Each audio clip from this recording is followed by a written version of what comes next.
special and you're a standard guy. I'm gonna tell you, you're nothing but a standard guy. You are a standard.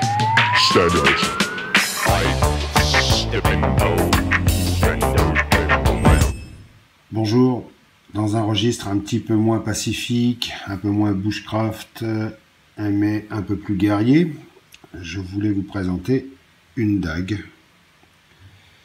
Une dague de chez Gerbert. C'est une dague de botte, c'est comme ça que ça s'appelle. C'est des petites dagues de combat qui sont destinées à être portées à l'origine dans la botte. C'est une dague qui a à peu près 30 ans. Elle doit dater des années 80. Je pense que c'est un modèle qui est même plus ancien chez Gerbert. C'est un modèle qui existe encore, mais avec des légères différences. Parce que celle-ci, elle est tout métal. Le manche est en métal revêtu d'une peinture noire, peinture légèrement granuleuse, un sablage.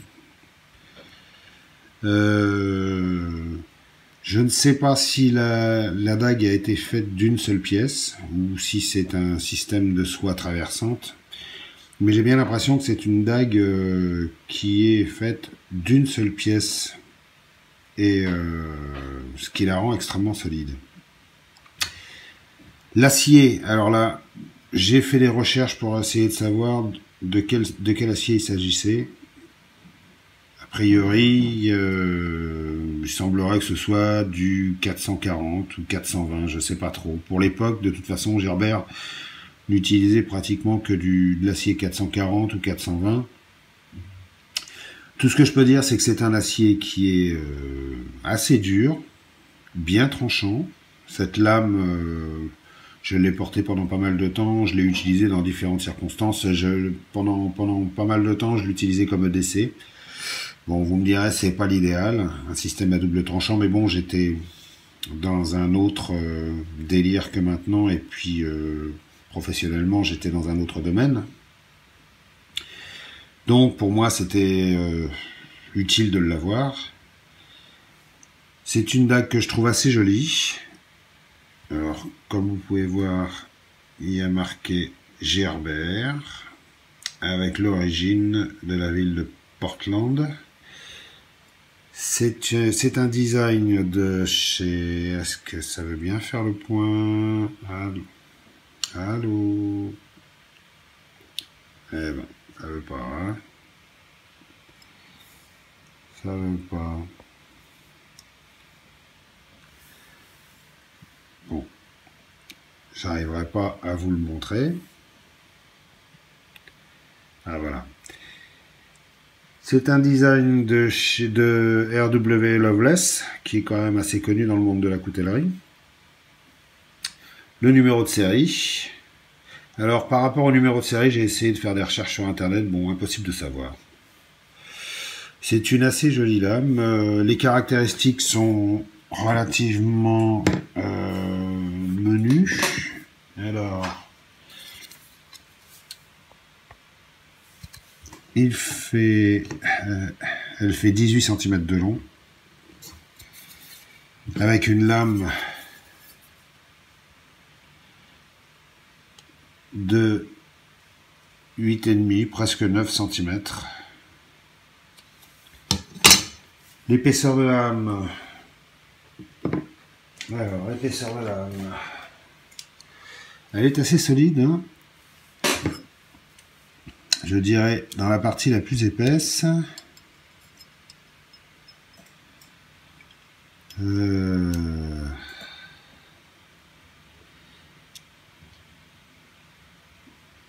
4 mm 40. C'est une lame à double tranchant que je trouve assez jolie. C'est typique de ces dagues de combat. C'est vraiment fait pour tailler de la barbaque, ça. C'est très facile à manier. Elle a un certain poids. Et moi, ce qui m'avait bien plu dans ce modèle, En fait, c'est que elle était dotée de différents étuis. À cette époque-là, le Kydex n'existait pas. Donc, les étuis les plus intéressants qu'on pouvait trouver étaient en cuir, avec un système de blocage de lame mécanique. Vous voyez, avec deux petites pinces comme ça de chaque côté. C'est sûr que bon, ça n'avait pas l'efficacité qu'a le Kydex maintenant, c'était beaucoup plus lourd. Alors celle-ci, c'est le modèle avec clip de ceinture, métal, bonne qualité. Franchement, c'est du bon cuir, hein, c'est du cuir très très bien fabriqué. Et puis il y avait le deuxième étui qui permettait différents ports, comme par exemple, alors c'est un étui à velcro qui permettait un port horizontal avec la ceinture. Il y avait un autre passant à l'autre bout, mais je l'ai coupé moi parce que j'utilisais d'une autre façon. Et puis, il permettait un port vertical qui permettait d'avoir le couteau dans le sens qu'on voulait, en port tête en bas, ou alors en port tête en haut, avec le passe en ceinture. Et puis, moi, ce que j'avais fait, j'avais fait installer, j'avais fait coudre une partie en velcro sur mes bottes. Et donc, ce couteau était scotché après mes bottes, comme ça. Très pratique, je trouve que vraiment, le système en velcro, c'était plutôt pas mal. Voilà. Mis à part ça, tiens, je vais vous faire un petit test de coupe. Montrer que ça tranche relativement bien quand même. Ouais.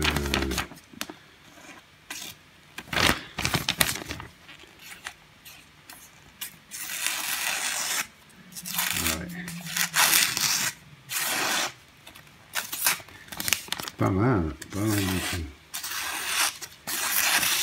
Je sais pas ce que c'est comme acier. Si quelqu'un pouvait me renseigner pour me dire de quel acier il s'agit.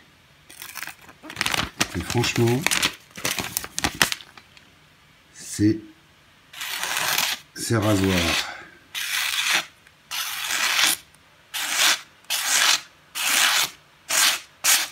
Et les deux côtés.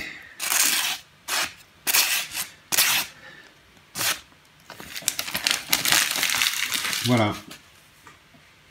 Donc je ne connais pas le nom de cette dague. Je ne connais pas son acier.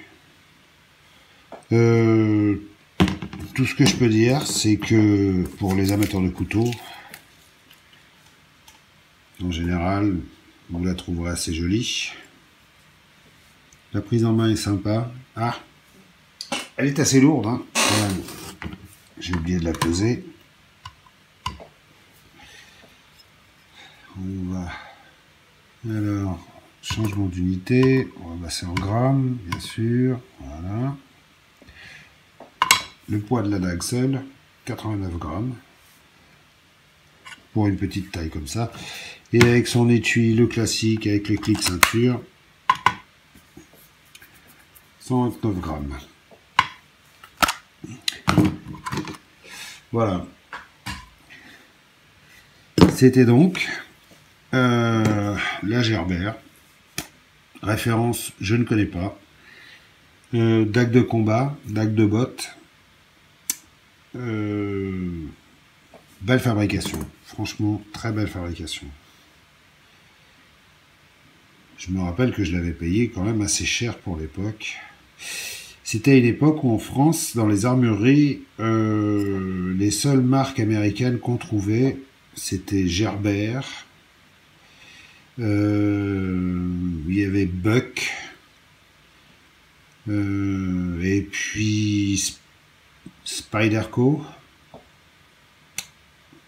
et encore Spyderco est arrivé un petit peu plus tard, mais c'était Gerber qui avait surtout les plus de références en France. Vous pouvez trouver tout un tas de modèles de chez eux. Voilà, c'était donc le modèle Gerber Dag de Bot.